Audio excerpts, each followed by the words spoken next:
Hello folks, and welcome to Jack Reviews Musicals. If this is your first time seeing my face, hi, my name is Jack, and I'm a musical theater superfan based in St. Louis, Missouri. This is my YouTube channel where I share my thoughts on all of the musical productions I go out to see. And in this video I am going to be talking about Union Avenue Opera's production of Into the Woods, which played at the Union Avenue Christian Church from August 16th through the 24th of 2024. Into the Woods is one of the most ubiquitous musicals of all time. It's been performed by regional and community theater groups by the hundreds every year. It's by far the most accessible of Stephen Sondheim's masterworks, and it is probably his greatest. Into the Woods is my favorite musical of all time, and it holds a very special place in my heart. Before Union Avenue Opera's production, I saw this musical 3 times live on stage, and I saw the pro shot of the original Broadway production starring Bernadette Peters and Chip Zane, Joanna Gleason, countless times. Union Avenue Opera's production would have been my 5th time seeing it live if I had gotten the chance to see New Jewish Theater's production of the show in late 2023, which won the St. Louis Theater Circle Award for Outstanding Production of a Musical. Don't go into the comments telling me how great it was, because trust me, I know, and I'm still very bitter about missing it. Now, I've seen Into the Woods in venues large and small, but never in an opera house, so I was quite intrigued to see in what way it would be adapted, and spoiler alert, not very well. So for all 2 of you who don't know it, Into the Woods was the pioneer, if you will, of the fractured fairy tales genre, retelling classic fairy tales after Happily Ever After, often to satirical effect, providing social commentary on how fairy tales as were originally written were pretty messed up beyond belief. Stephen Sondheim's score and James Lapine's book interconnects the stories of Cinderella, Jack and the Beanstalk, Little Red Riding Hood, and Rapunzel into an original story centering around characters who would otherwise be the background players of a typical fairy tale, a husband and wife team of bakers. The first act of the show is all of these characters going into the woods to achieve their classic fairy tale wishes. Cinderella to go to the ball, Jack to be rich, Red to be reunited with her family, and Rapunzel to be free from her tower, where she is being held captive by a hideous witch. This same witch also cursed the bakers to be childless forever. So the witch goes to them and tells them that they have to go into the woods themselves to break this curse in a manner of 3 days. And during the first act, as these characters interact with each other and involve themselves in each other's stories, they resort to doing some rather nasty things to get what they want. They lie, they cheat, they steal, they assault, they abandon their loved ones. And the selfishness that they put on display in Act 1 bites them in the ass in Act 2, as the consequences of their actions set in motion a chain of events that risk their entire kingdom being destroyed.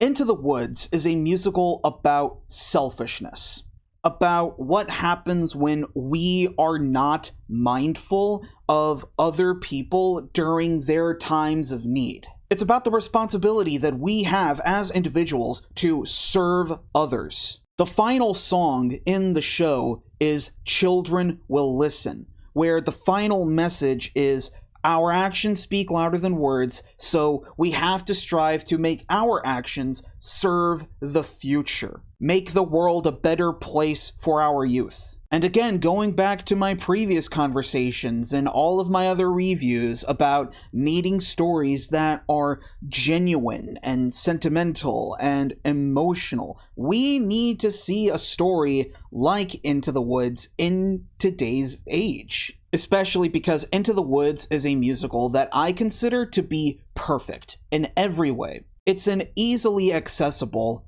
timeless story with unforgettable characters. The score, beautiful, some of the best. And the subject matter, being fairy tale characters, sparks the imagination of both audiences and theater makers. And as I walked into Union Avenue Opera's production, I was looking forward to seeing what sort of stagecraft can they create on stage? What stage pictures can really spark this real sense of wonder, especially because Union Avenue Christian Church is such a large space. And I wanted to see the actors crafting magnificent performances that are on par with opera, portraying deep, complicated, vulnerable characters, elevating them so that people all the way in the back can hear them. But as I was watching this production, something dawned on me. Into the Woods, as it is written,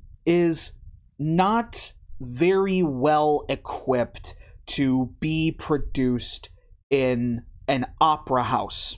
Into the Woods is a musical that was always meant to be an intimate chamber fable.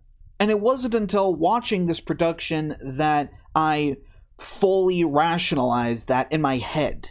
Into the Woods works best if it has a smallish cast, a medium-sized combination orchestra, minimalist sets, props, and costumes. And that was something that was always intended by Sondheim and Lapine, because there's complex lyrics and dialogue being delivered at a fast pace, the score is incredibly ambient and atmospheric, and the aesthetic should make it look like a nursery play gone dark. The only reason it got sauced up into the typical vision that we see of Into the Woods is because of the original Broadway production, and it was only because they had to play it that way for Broadway. And even then, Broadway houses have the resources to make a deceptively complicated musical like Into the Woods work, whereas opera houses typically don't. There's no microphones on the actors, there's hardly anything to dampen the orchestra outside of them being in a pit, and opera usually requires a large cast in order for the singing and for the score to be balanced with each other and achieve this fully transcendent sonorous quality that you would normally get from opera. Now, these are practices that are acceptable in opera, but kind of weird in contemporary musical theater. The first thing I want to mention about Union Avenue Opera's production, probably the thing that they take the most pride in, is the musical direction by Scott Schoonover. He did excellent work conducting the cast and the orchestra with full fidelity to Stephen Sondheim's score, though maybe a bit too high fidelity. Union Avenue Opera is subjecting their actors to singing monumentally complicated vocals unamplified, and I'm going to talk more about the issues with that later on, but let's just say be thankful that there are super titles projected on the sides of the stage, courtesy of Philip Touchette. The set for this production was designed by Laura Skroska, and when you walk into Union Avenue Christian Church, the first thing that you notice about the set is the main stage, the main center stage. It legitimately looks fantastic. It's a unit set of multiple levels of rock formations and trees, lanterns, hanging down from the ceiling looking like stars in the sky. There's streamers coming down like they're the vines of a willow tree, and when you look around the venue, you see that there are actually vines hanging all over the walls, including down the balcony. In fact, there are times throughout the show where the actors actually traverse into the audience and up into the balconies. The balcony being portrayed both as Rapunzel's tower and the beanstalk that leads up to the land of the giants from Jack and the Beanstalk. That aspect of the set is great, but then once you actually get into your seat and start to settle in, you then look at the apron, the front of the stage. Stage right, barren, with no continuation of the motifs that was created by the center stage portion of the set, and stage left is a cobblestone wall that portrays the bakery, and that piece actually extends into the balcony to make it look like a portion of Rapunzel's tower. really isn't any reason to create a set piece like that. You could have easily just portrayed the bakery through props like you did with Cinderella's house and Jack's house. And Rapunzel's tower is already being represented by one side of an entire balcony. You really don't need anything else to sell this. Even in the center stage, the multi-level platforms, as cool as they weren't safe enough for the actors to navigate them. Particularly Cinderella and Jack, who really had to tame down the running and tumbling work that they usually do so that they didn't hurt themselves. As for the rest of the visuals, Patrick Huber's lights were fine. They were bright and colorful, but they didn't really hit those atmospheric touches that I was really looking for, particularly in the second half of Act 2. The props by Jacob Kujath were actually quite good. The orb of the witch's staff was an excellent touch in particular. The puppet designs for Cinderella's bird friends and Jack's malnourished beloved cow Milky White were cute. And Kujath actually operated those puppets himself, though I personally would take umbrage with that. I would much rather have seen one of the other cast members operate these puppets, and particularly the birds. The birds were all hanging from strings that were connected to one rod. I would rather have seen the birds be individual puppets operated by members of the cast to give them a bit more personality. The costumes by Teresa Doggett were all consistently great. They were all well constructed, wonderful to look at, and they fit their characters perfectly. The staging by director Jennifer Windsor and the choreography by Hannah Browning felt stiff. The choreography, effective as it is, was quite simplistic, like to the point that it could have just been musical staging conceived by the director. And the staging too also relied far too heavily on broad physical comedy shtick. And the problem with that is the sets and the costumes were built in a way that they got in the way. Like there were points in the show where it felt like if the actors tried anything, they would get injured. Even down to the staging of the death scenes of Jack's mother and the mysterious man. Instead of having these characters fall down when they die, they slowly kneel themselves down and then lay down, basically dragging their deaths out for as long as possible, to the point that it's just comical. It was pretty obvious they wanted these deaths to be played for laughs, which, Into the Woods, is not a humorless musical by any means, but the story itself is very serious. There are literal earth-shattering consequences. People are getting killed in gruesome ways. So the decision to treat these deaths as if they are broad and grandiose like they would be in opera is mind-boggling. I never understand the choice of any production of Into the Woods to play the death scenes for laughs. That is not at all the tone that Act 2 was trying to set. Act 1 maybe, but even then you gotta be tasteful about it. And again, it all boils down to the directing of this production feeling too restrained to be given any sort of freedom. And that sense of restraint is also carried into the acting performances. For the most part, well, I really felt this restraint in the Bakers, the leading characters, who were played by Brandon Bell and Leanne Schuring. The moments where the two of them had to be earnest were fine, but we never really got to see them go into the deepest, darkest depths of their emotional turmoil. We never see them fully break down in Act 2 during their lowest points. The emotional through line for both of these actors was very flat, and it resulted in the arcs that these two characters went through feel quite lackluster. Taylor Alexis DuPont as the witch gives the character an appropriate level of malice, and she does well to deliver the physical comedy that the role demands. But I did feel, though, that after the witch's transformation in the end of Act 1